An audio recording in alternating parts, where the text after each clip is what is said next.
પ્રધાનમંત્રી નરેન્દ્ર મોદીએ ભૂતપૂર્વ રાષ્ટ્રપતિ રામનાથ કોવિંદની આત્મકથા triumphs of the Indian Republic my life my સ્ટ્રગલનું પુસ્તકનું કર્યું વિમોચન.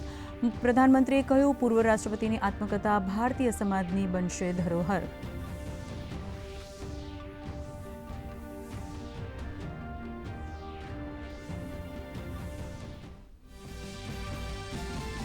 દેશભરમાં હર ઘર ત્રિરંગા અભિયાન હેઠળ વિવિધ કાર્યક્રમોનું આયોજન.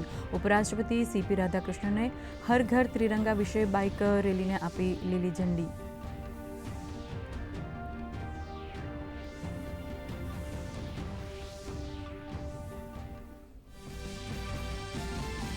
સંસદના ચોમાસુ સત્રનું અંતિમ સપ્તાહમાં આજે બંને ગૃહ માટે મુખ્ય કાયદાકીય કાર્યો સૂચિબદ્ધ. એક બિલ લોકસભામાં અને 2 બિલ રાજ્યસભામાં ચર્ચા માટે નિર્ધારિત.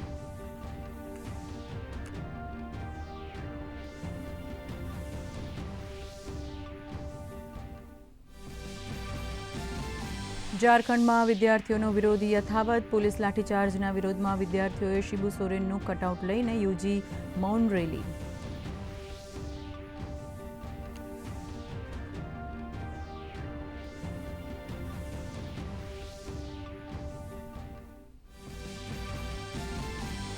રાજ્યમાં મેઘમહેર. 4 સિસ્ટમ સક્રિય થતાં રાજ્યમાં આગામી 7 દિવસ પવન સાથે ભારે વરસાદની આગાહી.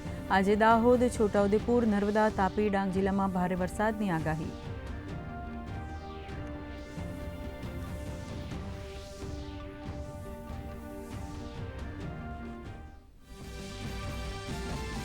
અમેરિકા અને ઈરાન યુદ્ધ વચ્ચે દરિયાઈ માર્ગો પર સતત વધી રહ્યો છે તણાવ.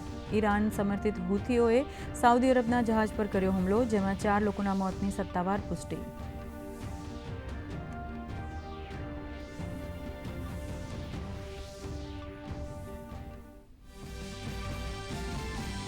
અમેરિકા ઈરાન વચ્ચે ફરી તંગદિલી વધતા ક્રૂડ ઓઇલના ભાવ ફરી ઊંચકાયા. ક્રૂડમાં 2% તેજીને પગલે ભારતીય શેર માર્કેટમાં ઘટાડાનો દોર.